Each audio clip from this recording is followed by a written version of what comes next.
الناس اللي بتستعجلنا على الفيديو دلوقتي، انا عايز اقول لكم ان انتوا لما تشوفوا الفيديو مش هيتاخر عليكم كتير، مش هيعدي الجمعه اللي ما هتكونوا متفرجين على الفلوج كامل. ما تستعجلوش، هتاخدوا حاجه نظيفه.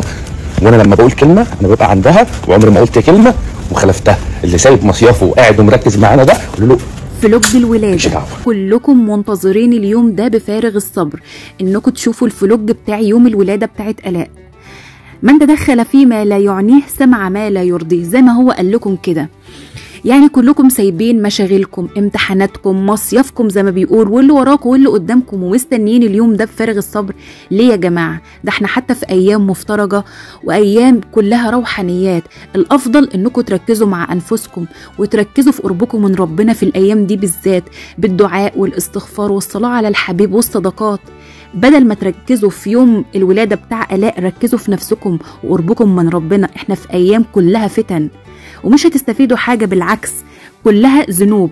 لكن لما تركزوا مع نفسكم وفي قربكم من ربنا في الأيام دي هتستفادوا. لكن في ولادة آلاء بالعكس.